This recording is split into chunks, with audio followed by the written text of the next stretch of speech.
अभी रात के 10 बज चुके थे और मैं सबके खाना खाने के बाद सिंक में रखे हुए झूठे बर्तन साफ कर रही थी। तभी अचानक से तेज बारिश शुरू हो गई। मुझे अचानक ही ध्यान आया कि अरे, आज तो मैं छत पर से कपड़े ही नहीं लाई हूँ। मैंने बर्तन धोना छोड़ दिया और जल्दी से अपने हाथ पोंछे और छत की सीढ़ियाँ चढ़ते हुए छत पर चली गई। मैंने जल्दी से सभी कपड़े समेटे और छत पर ही बने हुए एक कमरे में उन कपड़ों को रखने के लिए गई। तभी मुझे लगा कि मेरी ननद इस अंधेरे कमरे में किससे बात कर रही है। उस रूम की लाइट भी ऑफ थी।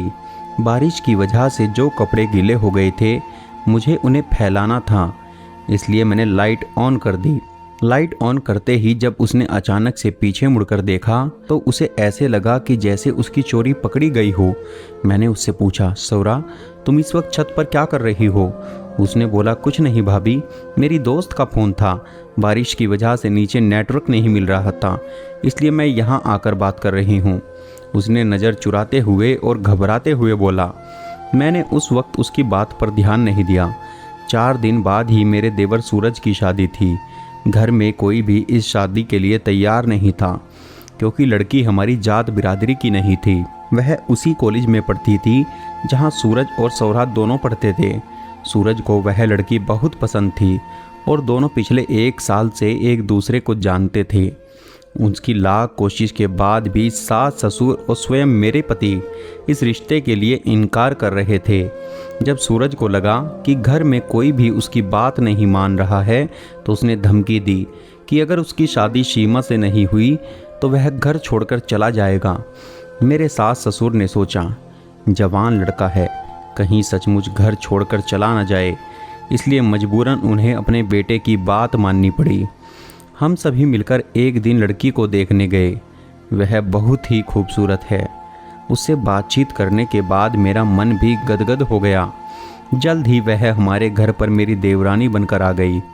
वह आई तो मैंने देखा उसके पास एक सूटकेस है। इसके अलावा 2 बड़े बड़े पुराने से थैले भी हैं। मुझे लगा कि शादी के बाद तो सभी लड़कियां नए सामान लेकर मायके से आती है, यह पुराने से 2 थैली लेकर क्यों आई है?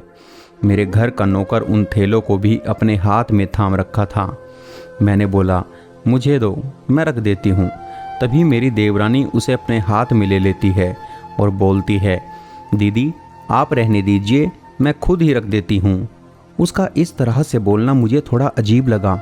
मैं सोच रही थी कि क्या मैं इसके थैले को लेकर भाग जाऊंगी? मैं इन पुराने सड़े हुए थैलों का क्या करूंगी जो वह ऐसा व्यवहार कर रही है? खैर, फिलहाल यह बात आई गई हो गई। उसकी शादी के 2 दिन बाद ही जब मैं उसके कमरे में किसी काम के लिए गई तो वह उस वक्त कमरे में नहीं थी। तभी अचानक से मेरी नज़र उन दोनों थैलों पर गई जो कोनों में रखे थे। मैंने चुपके से उन्हें खोला और देखा कि उसमें फटे पुराने कपड़े हैं। मैंने सोचा, मेरी देवरानी पागल तो नहीं है, वह फटे पुराने कपड़ों को अपने साथ क्यों लेकर आई है? तभी मेरी सास ने मुझे आवाज़ दी और मैं कमरे से बाहर आ गई। मेरी सास चिल्लाकर बोल रही थी, अरे बहू, आज तूने खाने के लिए रोटियां नहीं बनाई? मैंने बोला, बनाई है माँ जी। तो तूने उसे आज कहाँ छुपा कर रख दिया है? मुझे बहुत तेज भूख लगी थी और तुम्हें आसपास नहीं दिखी तो मैं खुद खाना निकालने के लिए चली गई, पर मुझे कहीं भी रोटियां नहीं मिली। यह सब सुनकर मैं बिल्कुल अवाक रह गई। मैं खुद किचन में गई।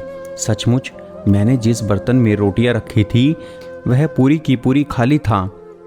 हम दोनों का शोर सुनकर मेरी देवरानी और मेरी ननद दोनों वहाँ पर आ गई और बोली, हमें बहुत भूख लगी थी, हमने सभी रोटियां खा ली। मैंने बोला, क्या इतनी सारी रोटियां तुम दोनों ने मिलकर खा ली? मेरा तो मुंह खुला का खुला रह गया। मेरी तो समझ में ही नहीं आ रहा था कि सिर्फ ये दोनों मिलकर पूरे परिवार की रोटियां अकेले कैसे खा सकती हैं। खैर, जो भी था, मैंने नौकर से बोलकर फिर से सभी के लिए रोटियां बनवाई। वैसे मेरी देवरानी बहुत अच्छे स्वभाव की थी। वह हर काम में मेरी मदद भी किया करती थी। वह मुझे अपनी बड़ी बहन के समान समझती थी और मुझे इज्जत भी दिया करती थी। पर कभी कभी उसका व्यवहार मुझे शक करने पर मजबूर कर देता था।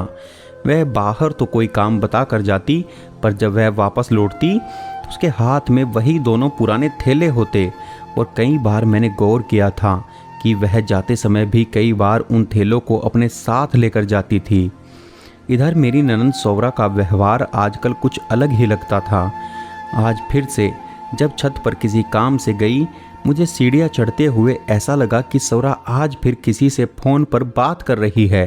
मैं थोड़ा और ऊपर गई तो मुझे सुनाई पड़ा कि तुम चिंता मत करो, मैं सभी सामान लेकर समय से आ जाऊंगी। उसकी यह सारी बातें सुनकर मुझे बहुत ही हैरानी हो रही थी। मैंने सोचा कहीं सौरा का किसी से चक्कर तो नहीं चल रहा है। आखिर वह किस सामान को लेकर आने की बात कर रही है और वह कहाँ किसके साथ जाने वाली है। अभी तो उसकी कॉलेज की छुट्टियां भी चल रही है। यह सब सुनकर तो मेरा दिमाग ही खराब हो गया और मेरी धड़कन भी तेज हो गई। मैंने यह बात अपने पति को बतलाई तो उन्होंने बोला, तुम थोड़ा घर पर ध्यान रखा करो। वैसे सौरा ऐसी वैसी लड़की नहीं है, लेकिन फिर भी बच्चे कब किसी की बातों में आ जाए कुछ कहा नहीं जा सकता है। इसलिए तुम बड़ी होने के नाते इस घर की पूरी जिम्मेदारी अच्छे से निभाया करो। मैं तो पूरे दिन ऑफिस में रहता हूँ, मैं क्या क्या देखूँगा। मैं बोली ठीक है, मैं पूरा ध्यान रखने की कोशिश करूँगी। उसके बाद मैं अपने कमरे से निकलकर बाहर आ गई तो देखा मेरी देवरानी और ननद दोनों कहीं बाहर से आ रही है। मैंने पूछा, तुम लोग कहाँ गई थी? तो उन्होंने जवाब दिया, हम दोनों पार्लर गए थे। मैंने बोला, परसों ही हम लोग पार्लर गए थे और आज फिर से? इस पर मेरी देवरानी बोली, दीदी उस दिन सौरा सिर्फ हेयर कट के लिए गई थी, पर आज उसे वैक्स करवाना था। मैंने बोला अच्छा। तभी अचानक मेरी नज़र उनके हाथ पर गई। दोनों ने वही थैला अपने हाथों में पकड़ के रखे हैं जो मेरी देवरानी अपने मायके से लाई थी।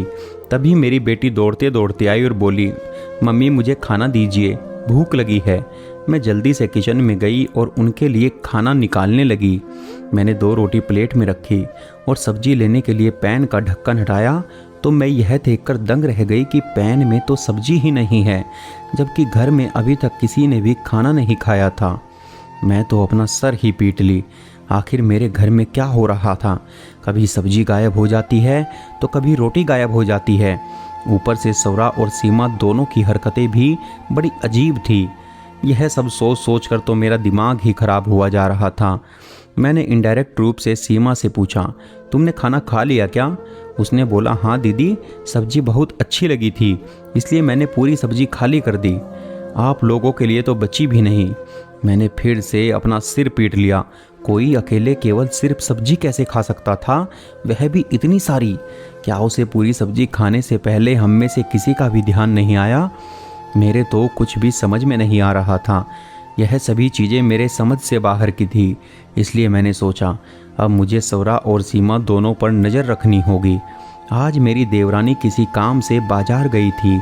जब वह वापस घर लौटी तो वह लंगड़ा लंगड़ा कर चल रही थी। मैंने उससे पूछा, तेरे पैर को क्या हुआ है? तो उसने नज़रें चुराते हुए बोला, कुछ नहीं दीदी, थोड़ा पैर में दर्द है। उसके बाद वह अपने कमरे में चली गई। पर मुझे ताज्जुब उस वक्त हुआ जब 2 घंटे के बाद मेरी ननद कॉलेज से वापस आई और वह भी सीमा की तरह ही लंगड़ा लंगड़ा कर चल रही थी। मैंने उससे भी पूछा तो उसने भी मुझे वही जवाब दिया जो सीमा ने दिया। अब तो पानी सर के ऊपर से निकल रहा था। मैंने पूछा, तुम दोनों सच सच बताओ, आखिर क्या बात है? मैं इस घर की बड़ी हूँ और मेरे पति ने यह जिम्मेदारी दी है कि मैं पूरी जिम्मेदारी अच्छे से निभाऊं। कल को उन्हें यह सब बातें पता चलेगी तो वह सोचेंगे कि मैं अपनी जिम्मेदारियों से भागती हूँ, घर पर ध्यान नहीं दे पाती हूँ।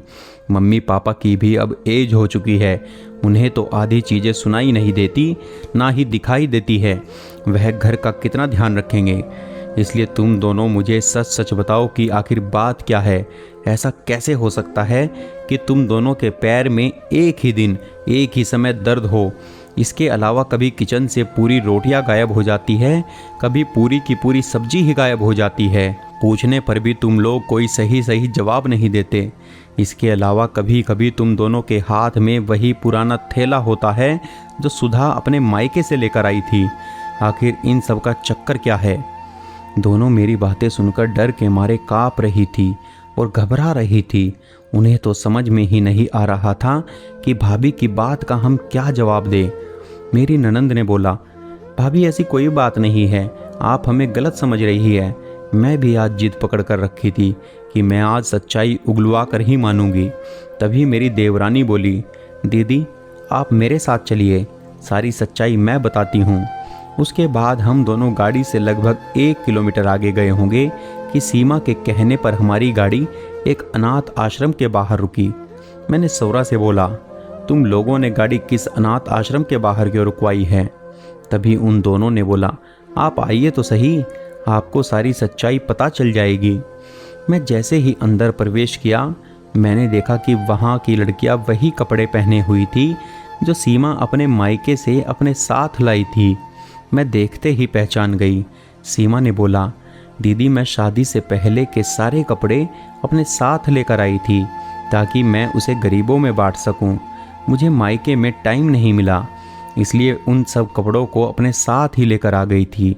उसके बाद सौरा बोली, भाभी उस दिन जब आप छत पर आई थी तो इसी अनाथ आश्रम से फ़ोन आया था। मैं हर महीने ट्यूशन पढ़ाने के बाद जो पैसे कमाती हूँ, मैं इसी अनाथ आश्रम में उसका 10% दान करती हूँ। मैं दान देने के बाद रसीद लेना भूल गई थी। रसीद में यह लोग नाम पता भी लिखते हैं और इसी के लिए उन्होंने मुझे रात में फ़ोन किया था। फिर उसने आगे बोला, सीमा भाभी और मैं दोनों मिलकर इन लोगों की कुछ मदद करते हैं। उस दिन जब रोटी और सब्जी गायब हो गई थी, उसकी वजह यह थी कि यहाँ के बच्चे भूखे थे। उस दिन इनके खाने पीने का इंतज़ाम नहीं हो पाया था, तो मैं और भाभी एक दिन रोटी लेकर गए थे और एक दिन सब्जी। जितने लोग भी इस अनाथ आश्रम से जुड़े हैं, सभी अपने घर से बना हुआ कुछ न कुछ खाना लेकर आते रहते हैं। हमने घर में किसी को इसलिए नहीं बताया कि पता नहीं घर के लोग जान जाएंगे तो हमें यह काम करने देंगे कि नहीं देंगे। उन दोनों की बातें सुनकर मैं तो बिल्कुल हैरान थी। सचमुच मैं उन दोनों को क्या बोलती, यह तो एक नेक कार्य था। मैं तो अपनी ही दीन दुनिया में खोई रहती थी। कभी सेवा के इस रूप को मैंने समझने और जानने की कोशिश भी नहीं की थी, लेकिन आज सौरा और सीमा की बातों ने मेरी भी आंखें खोल दी थी। तभी मैंने दोनों से पूछा कि उस दिन तुम दोनों एक साथ क्यों लंगड़ा कर चल रही थी? तो उस पर सौरा ने बोला, भाभी जब हम एक दिन अपने घर से खाना लेकर आ रहे थे तो एक कुत्ता खाने की महक की वजह से हमारे पीछे पड़ गया। हम दोनों डर के मारे तेजी से दौड़े, पर अचानक ही हम दोनों का पैर एक बड़े से पत्थर से टकरा गया और हम गिर पड़े। गिरने की वजह से हम दोनों को ही चोट लग गई थी। मैं आश्चर्य भरी नज़रों से उन दोनों को देख रही थी और मैंने भी यह प्रण लिया कि इस नेक कार्य में मैं भी उनकी मदद करूंगी। अपने लिए ज़िंदगी तो हर कोई जी लेता है, पर ज़िंदगी जीने का असली मज़ा तो तब है दोस्तों जब हम किसी और के लिए कुछ करते हैं, और तब हमें जो खुशी मिलती है उसकी तुलना किसी भौतिक वस्तु से नहीं की जा सकती है।